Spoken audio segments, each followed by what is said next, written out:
Hello everybody, this is Simon with Let's Play Sonic 2006 Hard Mode of Flame Core, and as usual I got a guest with me. Hi there, I'm Gertrude Perkins, podcaster, Let's Player, and all-round Sonic gaze-at in horror from afar kind of person. So speaking of from afar, what's your experience then with the game? So, the game, I've somehow never played it myself, despite having owned it previously in a past life. I have, however, seen about, I think, six. This is the sixth playthrough that I've actually experienced secondhand. Oh, that's a lot. So what I'm doing right now actually is something which I discovered while recording this video, and that looks fancy. There's platforms down here and a spring and some ring boxes, and I have no idea how you would get here without the gems. And there is an actual gem refill. I mean, it doesn't do anything because, it doesn't work, but there is an energy refill here. So they must have thought like, oh yeah, this is something which you would explore with the gems, and then you get your energy for the gems back. They're like, but why? I have no idea why this is here. I was super surprised when I saw the ring box floating there. I don't know if it's in normal mode, but yeah, it's a bit weird. But it's interesting. It's like sort of exploring a part of the city you've never been in, and there's like a half-finished structure that was meant to be a stadium or meant to be a car park, but they never actually finished it. Exactly. What I'm doing here right now, I skipped it in the S-rank run. I wanted to see if there were any more new enemies added to this. Not really. It's just like the same fight again. Yeah. This level has the distinction of just being Flame Core again. There is not much of very new interest. That's why, guys. This is exactly what I thought of. Well, I'm happy to provide as much extra value as possible. I do have a small theory about Sonic and the appeal thereof. Okay. That actually links slightly to what we were speaking about off mic, which is that a lot of Sonic games, the developers are sort of unclear as to what direction and what unifying purpose the gameplay and the visuals should have, right? Yep.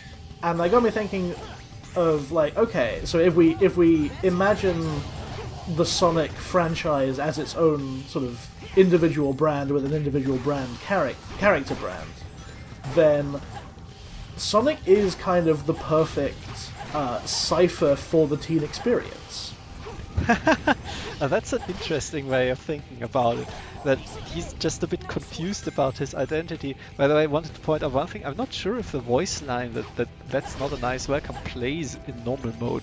I think there are some of them that only play in hard.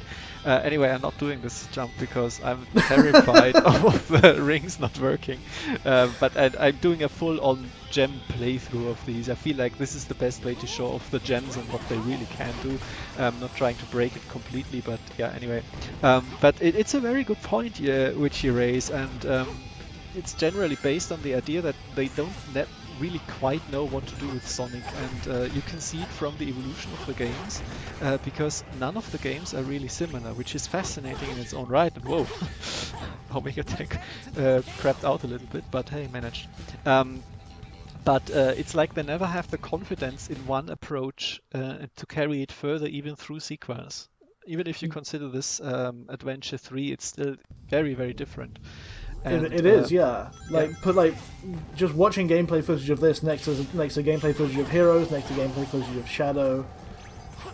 It's, I mean, outside of the fact that they're all, anthropomorphic hedgehog cartoons, it's quite difficult to see a unifying theme or theory beyond just this desire to be cool and this desire to hang out with friends at all costs. Right, and I do think that, generally, what I've stated in that medal collection video, which I'm not sure if many people watch because it's frankly quite boring, but this one, by the way, hard mode, hard mode means stick moves. It's amazing. Good thing I have the shield up all the time. Mega Man style. Yeah, it's super stupid. I mean, there's no way to see it. But something which I think is a common link of Sonic games, and what the good Sonic games really excel at is that it just gives you constant moments of wow, that was awesome, and everything in between the game. By the way, this also didn't work at all. Oh no. And the shield doesn't actually protect you from getting hit by the lava. Great. Anyway, and I feel like this is the one thing that unifies good Sonic games, and how good they end up being in practice is just how efficient as a wow, that was cool delivery vehicle they really are. And that might be something that is extremely hard for this game to pull off, because you know it is this game, but it's also something where they also can't quite agree on how to even do it in many cases. Well, I think a shame. I think that point is really well timed with the appearance of Knuckles, because Yes. my goodness, if there ever were a character that kind of symbolizes Sonic This is a Team dick just move not too, by knowing the way. what to do with the guy. Yeah. But yeah, this too as well. I knew that the worms were coming up because you can see them, so it's not completely unprecedented that they have such a huge hitbox around them. It's like, as soon as I start the glide, what do I do then to dodge them?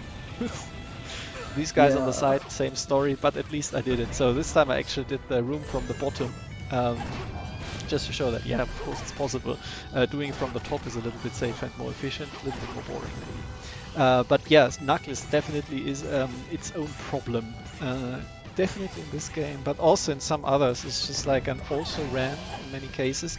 Maybe in his debut game, where they actually make different paths for him, some of the best utilization.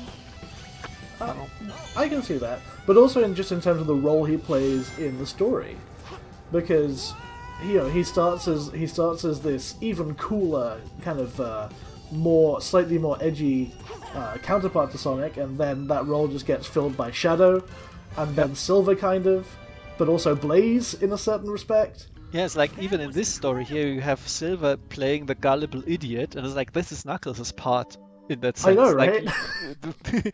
that's his role. Why do you need another one to fill that role? So in that sense, you could say that okay, then Knuckles has a chance to be capable now and could grow up out of this role, but he doesn't either. It's like he's just Knuckles. He's there. It's Yeah, really it'll be weird. interesting to see how Idris Elba translates that energy on the big screen. Yeah, absolutely. I mean, I haven't seen the first movie yet. I want to because I got many recommendations from friends that say that it's actually good. By the way, just a quick show off here. I wanted to make here a cool moment out of this, but was a bad idea. Oh dear. No, that's not exactly way past cool. See here how much the shield helps against the lava. Not at all. Anyway, I'd be happy to continue the discussion in the next video. How about that? Yeah, I'd be down for that, yeah. Sure, then let's call it for this one, and thank all of you watchers for your attention. Thank you.